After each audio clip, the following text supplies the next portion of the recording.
লোকমান হাকিম ও ফেরেশতার সাথে ঘটে যাওয়া একটি বিস্ময়কর ঘটনা, যা শুনলে আপনার ঈমান আরও মজবুত হয়ে যাবে। তাই ঘটনাটি শেষ পর্যন্ত শুনে আপনার মতামত আমাদের জানাতে ভুলবেন না। একবার হযরত লোকমান হাকিম তার পুত্রকে কিছু নসিহত করছিল।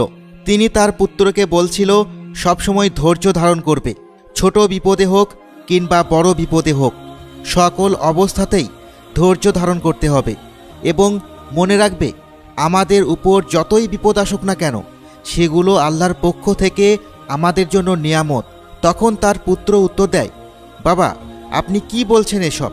বিপদ কি করে আমাদের জন্য নিয়ামত হতে পারে? আমি আপনার মতো অত বুজুর্গ নই, অত ধৈর্যশালীও নয়, সুতরাং এগুলো আমাকে নসিহত করে কোনো লাভ নেই। কিন্তু লোকমান হাকিম তার পুত্রকে বারবার বোঝাতেই লাগলেন বিপদ হলো মুমিনদের জন্য নিয়ামত, কিন্তু তার পুত্র কিছুতেই বুঝতে চায় না। যাই হোক, কোনো একদিন লোকমান হাকিম ও তার পুত্র একটি শহরের উদ্দেশ্যে সফরে যাওয়ার জন্য রওনা দিল। তারা দুজনে দুটি ঘোড়া নিল এবং সাথে করে বেশ কিছু খাবার এবং পানি নিয়ে সেই শহরের উদ্দেশ্যে রওনা হলো। তারা যখন সফরের উদ্দেশ্যে রওনা হলো সেই সময়টা ছিল গ্রীষ্মকাল এবং তারা যখন জঙ্গলের মধ্য দিয়ে ঘোড়ায় চড়ে যাচ্ছিল তখন তাদের ঘোড়াগুলো অতিরিক্ত রোদের কারণে ক্লান্ত হয়ে পড়েছিল। ঘোড়া যেন আর চলতেই পারছিল না। এরপর লোকমান হাকিমের ছেলে বলল, তাহলে বাবা, যেহেতু ঘোড়াগুলো আর চলতে পারছে না, চলো আমরা হেঁটে হেঁটেই সামনের দিকে এগিয়ে যাই। এরপর তারা দুজনেই ঘোড়া থেকে নেমে গেল এবং সামনের দিকে এগোতে লাগল। ইতিমধ্যেই তাদের সকল খাবার ও পানীয় শেষ হয়ে গিয়েছে। লোকমান হাকিমের ছেলে সামনে হাঁটছিল এবং তার পিতা পেছনে হাঁটছিল। হাঁটতে হাঁটতে হঠাৎ করেই লোকমান হাকিমের ছেলের পায়ের মধ্যে একটি পশুর হাড় ঢুকে পড়ল, যার ফলে লোকমান হাকিমের ছেলের পা রক্তাক্ত হয়ে পড়ল এবং সে রক্তাক্ত অবস্থায় অজ্ঞান হয়ে গেল। লোকমান হাকিম যখন সামনে এগোলো দেখল যে তার ছেলে অজ্ঞান হয়ে পড়ে আছে এবং তার ছেলের পা থেকে গড়গড়িয়ে রক্ত পড়ছে এবং ছেলের পায়ে একটি কাঁটা ঢুকেছে। তিনি তখন সেই কাঁটাটি তুললেন এবং রক্ত দেখে কাঁদতে লাগলেন। সন্তানের এমন করুণ অবস্থা পৃথিবীর সকল পিতার জন্যই বেশ হৃদয় বিতারক। লোকমান হাকিম এক নাগাড়ে তার ছেলের মাথাটা কোলে নিয়ে বসেছিলেন এবং কান্না করেই যাচ্ছিলেন। তার চোখের পানি তার ছেলের মুখের মধ্যে পড়ছিল। হঠাৎ করেই তার ছেলের জ্ঞান ফিরল। এরপর তার ছেলে লোকমান হাকিমকে বলতে লাগলো, বাবা, তোমার চোখে পানি কেন?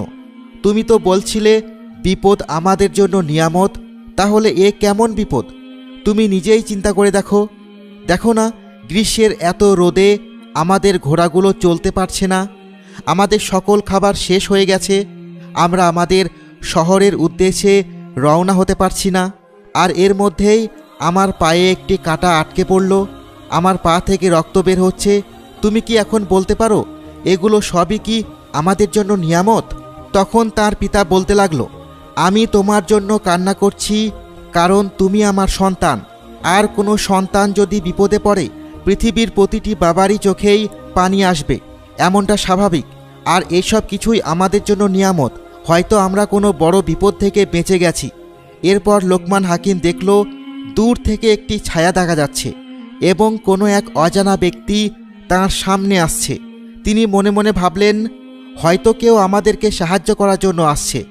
এবং যখনই সেই অজানা ব্যক্তিটি তার সামনে আসলো তখনই সে অদৃশ্য হয়ে গেল।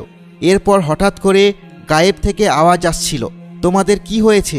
তোমরা কি নিয়ে কথা বলছো? তোমার পুত্র তোমাকে কি বলছে? তখন লোকমান হাকিম বলতে লাগলো, আমি আপনাকে কেন দেখতে পাচ্ছি না, কিন্তু আমি আপনার কথা ঠিকই শুনতে পাচ্ছি। তখন ওই অদৃশ্য ব্যক্তিটি বলতে লাগলো, আমি হলাম ফেরেশতা, আমাকে শুধুমাত্র আল্লাহর প্রিয় বান্দা এবং নবী রাসূলরাই দেখতে পারে। আমার কথা মনোযোগ দিয়ে শুনুন। আসলে আপনারা আজ অনেক বড় বিপদ থেকে বেঁচে গেলেন। আপনারা যে শহরের উদ্দেশ্যে রওনা হচ্ছিলেন, আল্লাহ তাআলা আমাকে হুকুম দিয়েছে আমি যেন সেই শহরটি উল্টে দিই। সেই শহরের মানুষ অনেক খারাপ কাজ করছিল, তাই তাদের উপর আল্লাহর গজব এসেছে। আপনারা সেই শহরে গেলে আজকে আপনাদেরও মৃত্যু ঘটতে পারত। এরপর গায়েব থেকে কেউ একজন লোকমান হাকিমের ছেলের পায়ে হাত স্পর্শ করল, যার ফলে সকল রক্তগুলো উধাও হয়ে গেল এবং তার সন্তানের পাও ভালো হয়ে গেল, আর তাদের ঘোড়াগুলো সুস্থ হয়ে গেল, আর তাদের যে খাবার এবং পানি শেষ হয়ে গেছিল সেগুলো হঠাৎ করেই সম্পূর্ণ হয়ে গেল। লোকমান হাকিম আল্লাহর কাছে শুকরিয়া আদায় করল এবং তার সন্তান মিলে পুনরায় বাড়িতে ফিরে গেল। লোকমান হাকিমের ছেলে বাড়িতে এসে নিজের ভুল বুঝতে পারল। এমন ঘটনার পর তার ঈমান আরও মজবুত হয়ে গেল। সে আল্লাহর উপর পরিপূর্ণভাবে ঈমান আনল এবং বুঝতে পারল যে আল্লাহ তাআলা ছোট ছোট বিপদগুলো দিয়ে কিভাবে মানুষকে বড় বিপদ থেকে রক্ষা করেন।